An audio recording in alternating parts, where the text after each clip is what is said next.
मैं अनअकैडमी पे daily live crash course मैंने शुरू किया है जो टोटली 100% फ्री है। इसमें एक भी चार्ज देना नहीं है। डेली सुबह 9 बजे और शाम को 8 से 9 बजे आप आ सकते हैं और इसका फ़ायदा उठा सकते हैं। इनवाइट कोड डॉक्टर एस के सिंह ये लगा के आप फ्री के सारी क्लासेस को अनलॉक कर सकते हैं। तो we are talking about the environmental issues. Environmental issue is a very very important topic and हमें इन्वायरमेंट को बचा के रखना हमारा कर्तव्य है। और हम कैसे बचा रहे हैं अपने इन्वायरमेंट को, ये अपने जनरेशन टू जनरेशन पास करना भी इम्पॉर्टेंट है।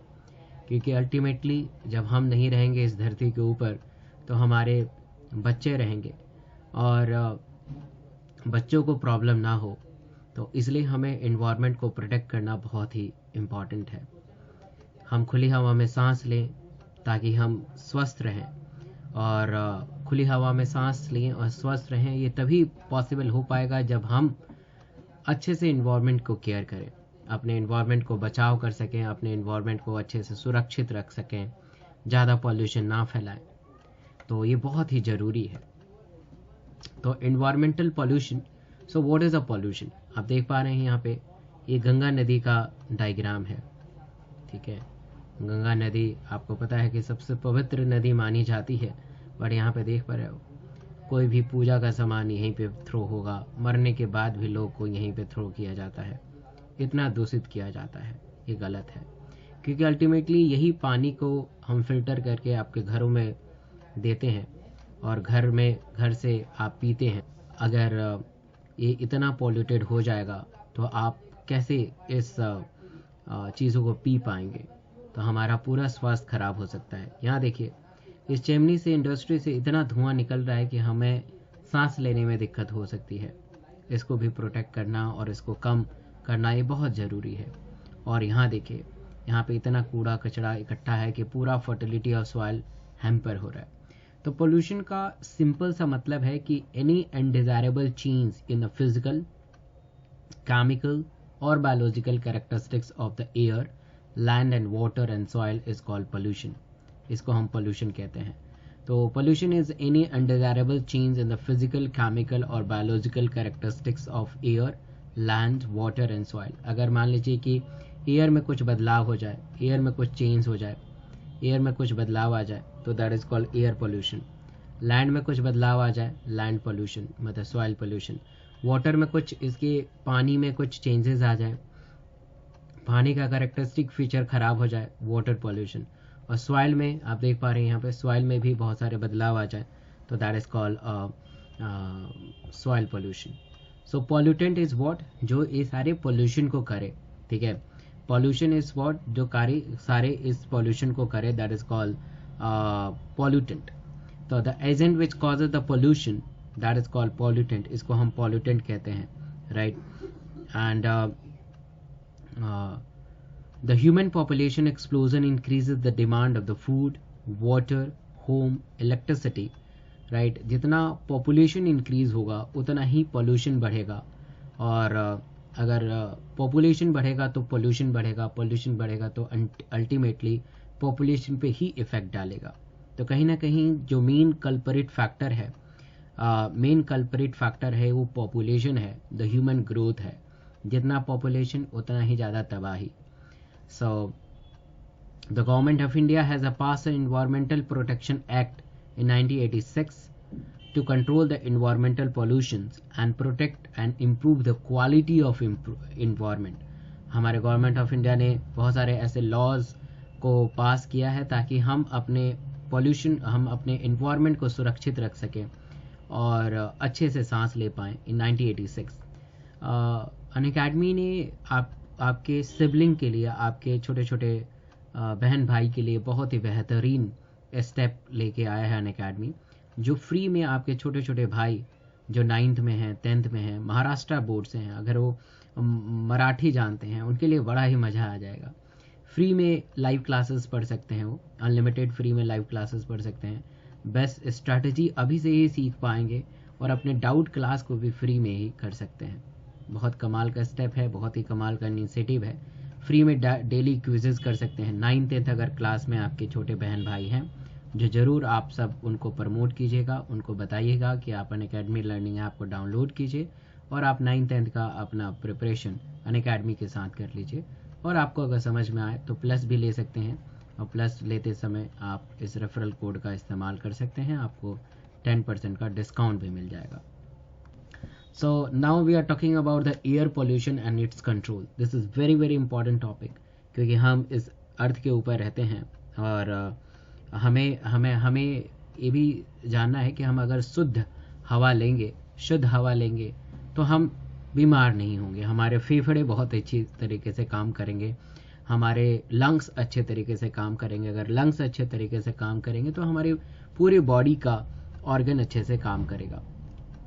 तो हमें एयर पोल्यूशन को रोकना है। तो सबसे पहले कि एयर पोल्यूशन के क्या कारण है। The particulate matter, this is very very important. Particulate matter का मतलब ये होता है कि जो हवा में छोटे छोटे पार्टिकल्स हैं, हवा में छोटे छोटे पार्टिकल्स हैं जो दिखाई नहीं देते हैं। वैसे होता क्या है कि जब हम सांस लेते हैं तो एयर अंदर जाता है और एयर के साथ साथ छोटे छोटे डस्ट पार्टिकल्स भी अंदर चले जाते हैं। आपको पता होगा कि हमारे ट्रैकिया के अंदर म्यूकस होते हैं, ठीक है, म्यूकस होते हैं और छोटे छोटे विलाइज होते हैं, छोटे छोटे विलाई लाइक स्ट्रक्चर होते हैं जो डस्ट पार्टिकल्स को ट्रैप कर लेते हैं, जो डस्ट पार्टिकल्स को ट्रैप कर लेते हैं, राइट। डस्ट पार्टिकल्स को ट्रैप कर लेते हैं, अंदर नहीं जाने देते हैं। बट अगर डस्ट पार्टिकल्स बहुत ही फाइन हो, बहुत ही छोटे छोटे पार्टिकल्स हों, तो the defence mechanism of the trachea will be hampered. The defense mechanism of trachea, defense mechanism of the lungs will be distorted और ये डस्ट पार्टिकल्स जो है सीधा नीचे लंग्स के अंदर आ जाएगा। और लंग्स के अंदर बहुत सारे डस्ट पार्टिकल्स अगर एक्यूमुलेट हो तो लंग्स की फिजियोलॉजिकल एक्टिविटी बिल्कुल रुक सकती है, लंग्स की फिजियोलॉजिकल एक्टिविटी बिल्कुल रुक सकती है। तो इसलिए जो है पार्टिकुलेट मैटर का छोटा होना बहुत ही खतरनाक बात है। The particulate and gaseous air pollutant from the smokestack of the thermal power plant and बहुत सारे थर्मल पावर प्लांट, ये देखिए बहुत सारे ये देखिए ये थर्मल पावर प्लांट से बहुत सारे गैसेस निकल रहे हैं। यहाँ पे फैक्ट्रीज हैं, वहाँ से है। ऑटोमोबाइल देख रहे हैं, ऑटोमोबाइल भी बहुत ज़्यादा कल्परेट फैक्टर है क्योंकि इससे भी बहुत सारा धुआं निकलता है, चिमनी से बहुत सारा धुआं निकलेगा, कुछ जलाओगे तब भी धुआं निकलेगा और आपको रुमाल का सहारा लेना पड़ सकता है, तो खतरनाक सिचुएशन पैदा कर सकता है। तो pollutant from automobile is also very very important. According to the central pollution control board, that is CPCB, the particulate size of less than 2.5 micrometer, ये आया हुआ क्वेश्चन है, the particulate size is 2.5 micrometer in diameter, they causes the great harm to the human health, they causes the great harm to the human health। ये बहुत ज़्यादा नुकसान पहुंचाता है। ये देखिए पहले लंग्स ऐसा हुआ करता था और एयर पोल्यूशन के बाद काला ही काला हो गया। ये सिर्फ ह्यूमन पे ही असर नहीं करता है एयर पोल्यूशन, ये हमारे वनस्पति चीज़ों को भी काफ़ी असर पहुंचाता है। पेड़ पौधे हैं उन पे भी बहुत ही विपरीत प्रभाव डालता है। लीफ ग्रीन के बजाय येलो होने लगते हैं, काले होने लगते हैं। एयर पोल्यूशन बहुत ही खतरनाक। So harmful effect of the air pollution, the particulate causes the respiratory problem, they causes the irritations, inflammation and damage to the lungs and premature death। अगर कोई लेडी प्रेग्नेंट हो और बहुत ज़्यादा अगर प्रॉब्लम में हो, तो मतलब कि अगर प्रेग्नेंट हो तो इससे भी प्रॉब्लम हो सकती है। The reduction in the growth and their yield of crops, premature death of the plant as well. बहुत ज़्यादा अगर प्रॉब्लम अगर होगा तो ये प्लांट को भी इसका असर हो सकता है, प्लांट में भी इसका असर होगा।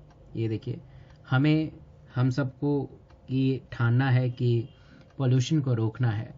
We have the solutions, stop pollution, we have the solution, stop the pollution. तो यही है कि हमें मिलके पॉल्यूशन को रोकना है। हम सब जागरूक हैं और आसपास के लोगों को भी जागरूक बनाएं ताकि हम एयर पोल्यूशन से बच सकें। तो how can you control the air pollution? We have a separate filter out the particulate matter before releasing the harmful gases. Harmless gases into the atmosphere. जितने भी चिमनीज हैं, जितने भी ऑटोमोबाइल्स हैं, जितने भी फैक्ट्रीज हैं जहाँ से धुआं निकलता है, वहाँ से जो है वहाँ पे ऐसा कुछ हम लगाएं जिससे पार्टिकुलेट मैटर हवा में ना फैल सके, राइट, हवा में ना फैल सके। Use of lead free petrol और डीजल, जो भी हम ऑटोमोबाइल में पेट्रोल और डीजल डालते हैं उसको लेड फ्री रखना है, क्योंकि जो लेड होता है they causes the attack on the nervous system, और नर्वस सिस्टम पे अटैक कर सकता है। Use of catalytic converter, this is very very important. जितने भी ऑटोमोबाइल्स हैं उनमें कैटालिटिक कन्वर्टर लगाते हैं ताकि जो है complete combustion of gas, complete combustion of petrol और डीजल हो, पूरा का पूरा अच्छे से पेट्रोल और डीजल जल जाए और उससे लेस हार्मफुल गैसेस निकले, लेस हार्मफुल गैसेस निकले। So phasing out the old vesicles, phasing out the old vehicles, जितने भी हमारे पुराने गाड़ी वाड़ी हैं उनको अच्छे से मतलब कि उनको चलाना नहीं है, उनको बिल्कुल स्टॉप करना है ताकि उनसे हार्मफुल गैसेस ना निकले। Use of low sulphur petrol और diesel, application of pollution level norm for the vehicles, अलग अलग नॉर्म होती हैं, भारत स्टेज 3, भारत स्टेज 4, अलग अलग नॉर्म होती हैं। And use of compressed natural gas CNG, जो हर जगह अवेलेबल नहीं है अभी, तो CNG का इस्तेमाल करते हैं। Look over here, this is a catalytic converter. जितनी भी आजकल जितनी भी गाड़ी आ रही हैं उन सब में कैटालिटिक कन्वर्टर होता है, जो कि फ्यूल को बहुत ही ईजी तरीके से यूटिलाइज करने में मदद करता है और लेस हार्मफुल इफेक्ट को डालता है। So control of air pollutant, it is catalytic converter to device to reduce the emission of poisonous gases. And इससे क्वेश्चन आता है कि इसके अंदर होता क्या है, तो इसके अंदर बहुत ही एक्सपेंसिव कैटलिस्ट होते हैं, that is called platinum, palladium and rhodium. This is very very important, ये क्वेश्चन आ सकता है। Platinum, palladium and rhodium as a catalyst, and this convert unburn hydrocarbon, जितने भी अनबर्न हाइड्रोकार्बन है इसको CO2 और वाटर में कन्वर्ट कर देगा, जो कि बहुत ही लेस पॉल्यूटेंट है। कार्बन मोनोऑक्साइड को कार्बन डाइऑक्साइड में कन्वर्ट करेगा और नाइट्रिक एसिड को नाइट्रोजन में कन्वर्ट कर देगा। तो ये बहुत ही इंपॉर्टेंट है, इससे काफ़ी क्वेश्चंस आते हैं। Motor vehicle having the catalytic converter should be unleaded petrol because the lead is inactivated this platinum, palladium and rhodium. तो बिल्कुल लेड फ्री पेट्रोल और डीजल की का यूज़ करना है। ये आप देख पा रहे हैं, जितने भी दिल्ली में आएंगे आप, तो दिल्ली में आपको ऐसे स्टेशंस मिलेंगे, that is called CNG stations, and there is एक गैसेस है और इस गैस को इस गाड़ी में डाला जाता है कंप्रेस करके। तो दिल्ली में काफ़ी कॉमन है CNG और काफ़ी सस्ता भी है। So advantage of CNG, it is a better and cheaper than the petrol and diesel. They burn almost completely, और इसको चुरा भी नहीं सकते हैं लोग, पेट्रोल चुरा लेते हैं, है ना, धीरे से चुपके से गए और बस पेट्रोल भर के लेके आ गए, बट इसको कैसे चुराएंगे, इसको खोलोगे तो हवा में उड़ जाएगा। दे कैनट बी साइफन ऑफ और थ्राइव एंड अडल्ट्रेट, ना मिलावट हो सकता है ना ही कोई चुरा सकता है। The main problem of CNG is difficult, तो the main problem of CNG, the difficult to laying down the pipeline to deliver the CNG through the distributor point and pump. हर जगह CNG अवेलेबिलिटी नहीं है, right, हर जगह CNG available नहीं है। कुछ और तरीका होता है एयर पोल्यूशन को ठीक करने का, that is called electrostatics precipitator. Electrostatics precipitator जो होता है ये भी हमारे पोल्यूशन को करता है कम। सो अभी तक इस चैनल को आपने सब्सक्राइब नहीं किया तो सब्सक्राइब जरूर करें, रेड कलर का बटन दबा के सब्सक्राइब कर लीजिए। ऐसे ही बेहतरीन कंसेप्ट के साथ मैं आपसे पढ़ाता रहूँगा और आप सब इसका फ़ायदा उठाते रहेंगे। और इस वीडियो को लाइक ज़रूर करें, और कुछ भी अगर टॉपिक में डाउट है तो ज़रूर कमेंट करके बताइएगा।